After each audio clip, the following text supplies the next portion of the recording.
911, what's your emergency? Ocean Quest Park. She's not coming up. There's blood in the water. Sir, stay calm. Is she visible at all? No, she's just... there's a dark shape under the surface.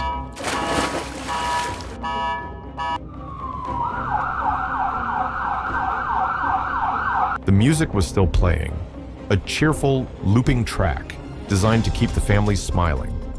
But no one was smiling. A suffocating silence had fallen over the stadium, thicker and heavier than the humid California air. Below, in the crystalline blue water of the main pool, a single, fragile ribbon of crimson began to unfurl, spreading like a deadly flower. The audience sat frozen, 1,000 cameras lowered, 1,000 minds struggling to comprehend how a spectacle of perfect harmony between a woman and a 6-ton predator had just ended in this horrifying, silent tableau. The show was over, but the real story, the one of warnings ignored and trust betrayed, was just beginning. This is the true account of that day. Subscribe now and stay with us, because some truths are not meant to be hidden beneath the surface, and some stories demand to be heard. The sun over San Diego cast a diamond-like shimmer across the main performance pool at Pacific Realm Marine Park.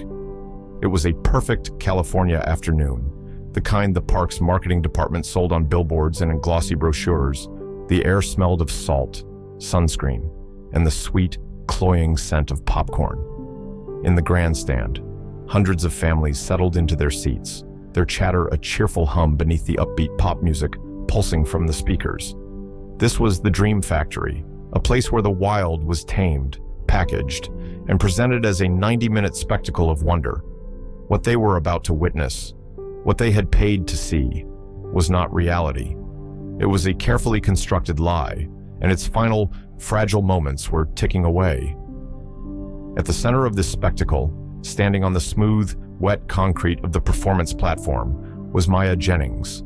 At 32, she moved with the confident grace of an athlete and the quiet patience of a scholar. Her blonde hair was pulled back in a tight ponytail, and her wetsuit clung to her like a second skin, shimmering under the afternoon light. For 7 years, she had been the park's star, the human face of its most profitable illusion, the bond between man and beast. Her partner in this dance was Triton, the park's 12,000-pound bull orca. He was a living paradox of immense power and impossible elegance, his black and white form a masterpiece of natural engineering. When he breached, sending an explosive curtain of water over the first 10 rows, the crowd would gasp in unison, a collective intake of breath that was part fear, part awe. Maya had known Triton since her first day as an apprentice trainer. She had spent more hours with him than with any human. She knew the specific rumble in his chest that meant contentment, the subtle flick of his pectoral fin that signaled annoyance, the look in his intelligent, ancient eyes that she interpreted as understanding. She spoke to him in a language of hand signals, whistles, and a quiet murmur the audience could never hear. To her, he was not an asset or an exhibit. He was a personality, a presence, a soul trapped within a concrete world. And she believed she was his anchor, his confidant, his only true friend. Their performances were legendary. They moved together in a synchronicity that felt almost telepathic. The show's climax involved a maneuver they called the Hydro Vortex, where Maya would stand on Triton's rostrum as he propelled himself backward through the water at high speed. It was dangerous, breathtaking, and built on a foundation of what Maya believed was absolute trust. She would glide on his back, be lifted 20 feet into the air on the crest of his fluke, and share quiet moments at the pool's edge that seemed to transcend the boundary between species. In those moments, with the roar of the crowd faded to a distant buzz, she would look into his eye and feel a connection she was certain was real. She saw past the apex predator, past the rows of conical teeth and the immense muscular power, and saw a gentle giant, a friend. The world saw a monster tamed. She saw a kindred spirit, and Pacific Realm, the corporate entity that owned them both, sold this dream flawlessly. The illusion was perfect, beautiful, and immensely profitable. But in a world built on illusion, trust is the most fragile thing of all. Triton's story did not begin in the crystalline blue, chemically balanced waters of Pacific Realm. It began 2 decades earlier in the cold, turbulent seas of the Salish Sea off the coast of British Columbia. He was a juvenile then, swimming alongside his mother and his pod in the complex social structure that had defined his species for millennia. His world was one of sound, the clicks, calls, and whistles of his family echoing through the vast, dark water. It was a world of freedom, of hunting, of traveling 100 miles in a single day. That world ended with the roar of boat engines and the suffocating embrace of a purse-seine net. The memory was not a narrative he could recount, but a deep, cellular trauma that lingered in his nervous system. The panic of separation, the frantic calls of his mother that went unanswered, the brutal transition from an infinite ocean to a cramped, sterile holding pen. These were the foundational experiences of his life in captivity. He was sold, transported, and eventually became the star attraction, his majestic presence masking a history of profound loss. The public image of Triton was one of happy, playful cooperation, but in the quiet hours after the park closed, in the sterile confinement of the back holding pools, a different story unfolded. He would exhibit behaviors the cheering crowds never saw, the telltale signs of zoochosis, a psychological condition born of captivity. He would spend hours listlessly logging at the surface, his massive body motionless, a behavior never seen in wild orcas. He would rub his body raw against the rough concrete walls, leaving behind streaks of skin. Most disturbingly, he would engage in obsessive jaw-popping and grind his teeth on the steel gates that separated the pools, a habit that had worn his lower teeth down to exposed pulp. These were not tricks.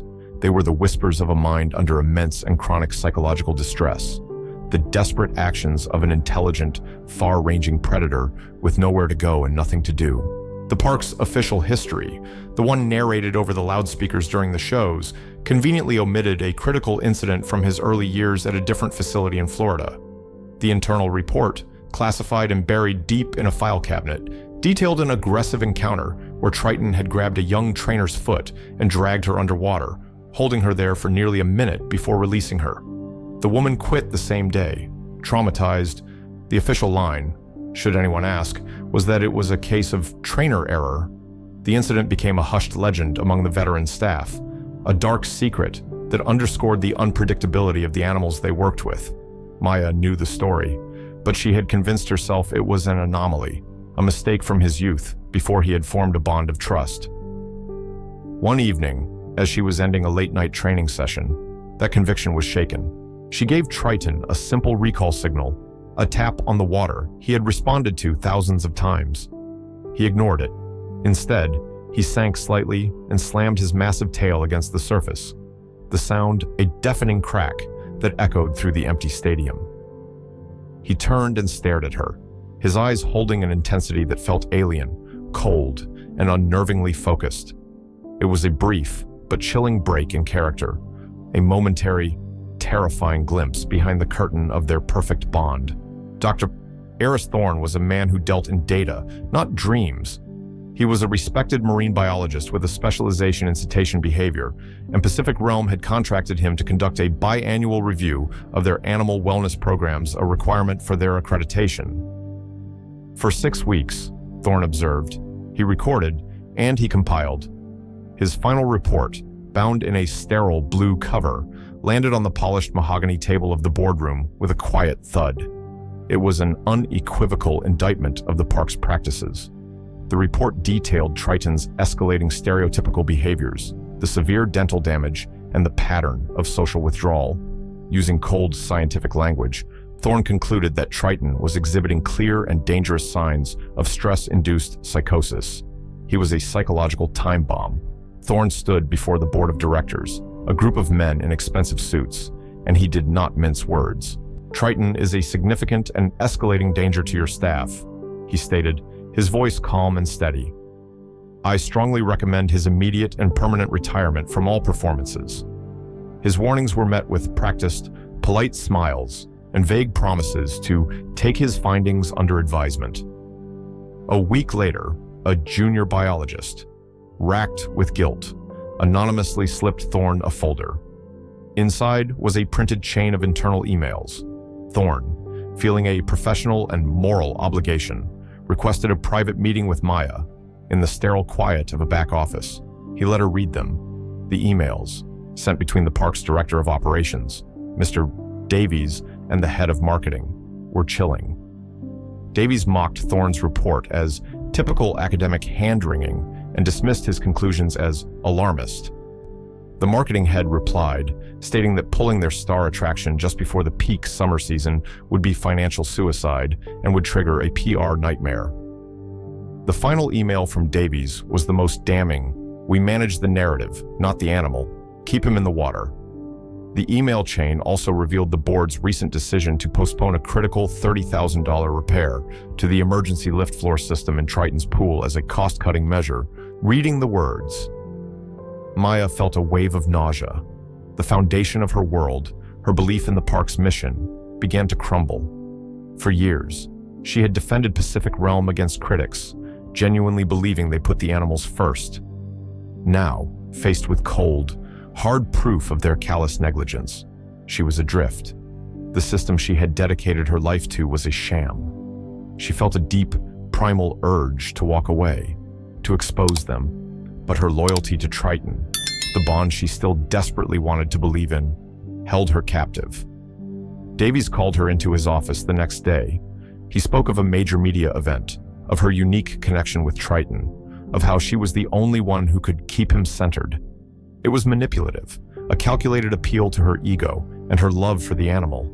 Torn between Thorne's stark evidence and the immense pressure of her career, she heard herself agree to perform. She would do the media event. She silenced the small, terrified voice in her head that was screaming, it was a mistake. The day of the Ocean's Echo Lunch media event was drenched in manufactured cheer. The air, thick with the Southern California heat, buzzed with an artificial excitement. Television news vans were parked in a neat row outside, their satellite dishes pointed at the sky. Inside the stadium, VIP guests and journalists mingled with the regular ticket holders, their plates filled with catered food. The upbeat music was turned up a little louder than usual. The park's mascot danced with a little more energy, the entire operation calibrated for maximum positive exposure. For the audience, it was a perfect day, a front row seat to magic. For Maya Jennings, it was a tightrope walk over a gaping chasm of dread. She had barely slept, the words from the emails replaying in her mind. As she stepped onto the platform, the familiar roar of the crowd sounded distant, muffled. Her focus was entirely on the 6-ton predator gliding below her. From the first sequence, Triton was off. His movements, usually so fluid, were rigid and clipped. His responses to her signals were delayed by a fraction of a second, a hesitation no one in the stands would notice, but to Maya, it felt like an eternity. He ignored a simple cue for a tail splash, a crowd-pleasing trick he had performed thousands of times. Instead, he sank to the bottom of the pool and remained there, a dark, motionless shape against the bright blue floor. The seconds stretched on. The music continued its cheerful rhythm, but a knot of cold fear began to tighten in Maya's stomach. She was a consummate professional. She covered for him, her voice remaining calm and bright as she spoke into her headset microphone, improvising with a different set of hand signals to coax him back to the surface.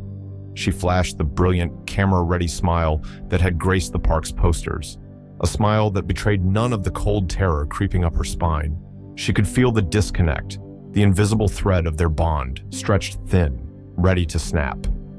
She caught the eye of a fellow senior trainer across the pool, who gave her a subtle, worried shake of his head, a silent acknowledgement that something was deeply wrong. But the show had to go on. The cameras were rolling. Davies was watching from the VIP box. The show limped towards its grand finale, a sequence designed to showcase their ultimate trust. It required her to lie on a shallow, submerged ledge, her head and ponytail dangling in the water, allowing Triton to swim up and gently interact with her. It was a moment of profound vulnerability, a gesture she had always believed was the ultimate proof of their connection, fighting down every screaming instinct to end the show, to call it off. She took a deep breath and knelt down at the water's edge. She lay down on the smooth concrete ledge as the narrator's voice boomed over the speakers about their incredible friendship. She turned her back to him, positioning herself for the final launch, and in that moment of vulnerability, it happened. The impact was not a nudge, it was a detonation. There was no warning growl, no aggressive posture, just a seamless, lightning-fast shift from passivity to violence. Triton's jaws, lined with 48 conical teeth designed for tearing seals apart, clamped down on her arm and ponytail. The world dissolved. The bright San Diego sun, the cheering crowd, the cheerful music, it all vanished in an instant, replaced by a violent, churning chaos of cold water and crushing pressure. A scream was torn from her lungs, but it made no sound, lost to the immediate, shocking force of the water. Her body, so graceful and in control moments before, became a weightless, helpless object. Her training, years of drilling for emergencies, kicked in on pure instinct. She tried to go limp, to not resist, to signal to him that this was a mistake, but it was useless against the raw, indifferent force of a 12,000-pound predator acting on an impulse that had been suppressed for 2 decades. He pulled her under. The world became a disorienting, terrifying blur of green and blue. The light from the surface was a distant, shimmering ceiling she could no longer reach.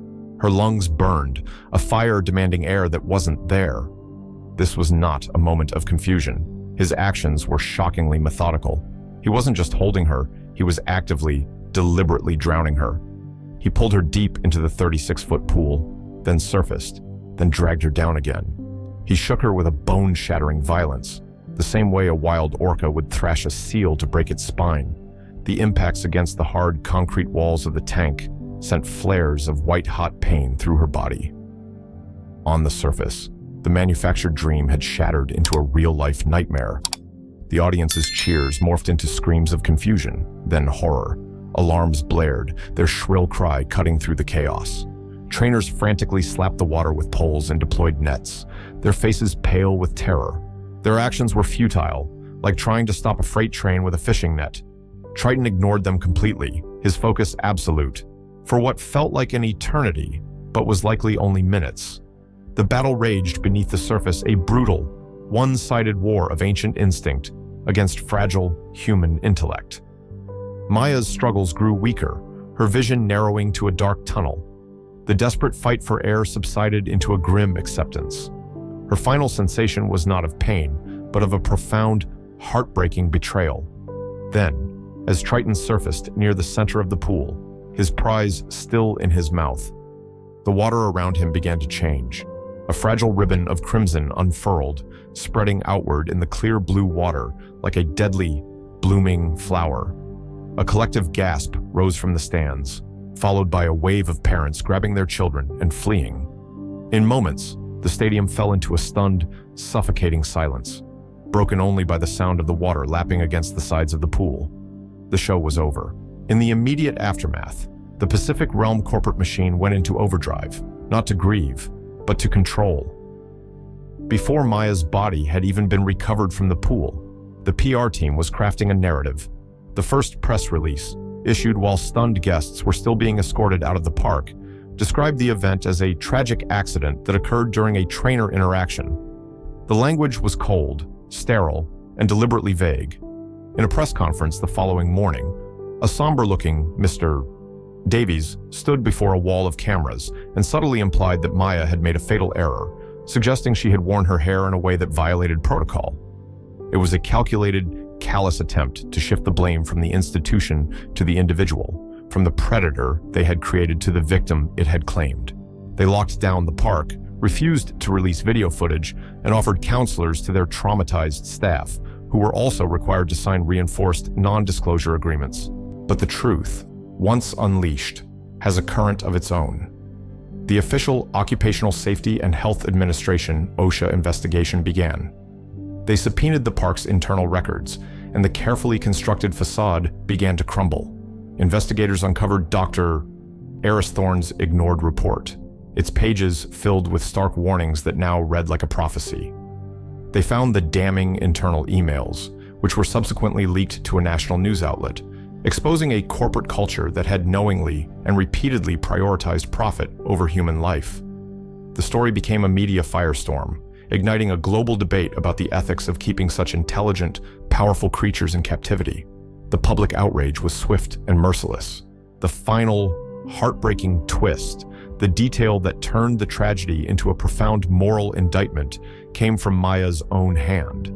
A colleague, tasked with the grim duty of clearing out her locker, found her personal training journal. The last entry, dated the night before her death, was written in a hurried, unsteady script.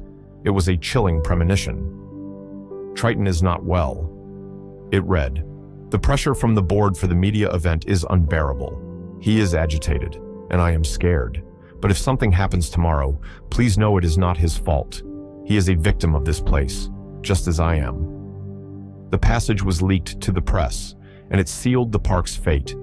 It was Maya's final testimony, a voice from beyond the grave that exonerated the animal she had loved and condemned the system that had failed them both.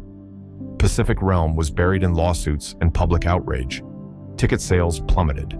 Within 2 years, the park filed for bankruptcy and closed its doors for good, its glittering pools drained and silent. Triton was moved to a solitary marine facility, far from public view, where he would live out the rest of his days in a small, sterile tank, never to perform again a lonely monument to a tragedy that should never have happened. The question that lingered in the silence was not how it happened, but how many other whispers were being ignored beneath the surface of the water. The gates of Pacific Realm are chained shut now, its colorful signs faded and peeling under the California sun. Where thousands of voices once roared with excitement, only the whisper of the wind through empty grandstands remains. The main pool, once a stage for manufactured magic, is just a basin of still, quiet water. In a different concrete tank, miles away, an old orca circles slowly, a living ghost of a show that ended long ago. And in a quiet corner of San Diego, a name is etched onto a memorial plaque, a silent testament to a bond that was both real and tragically misunderstood. They were two victims of the same illusion. It leaves you wondering about the lines we draw between ourselves and the wild, and the terrible price we pay when that line is finally crossed.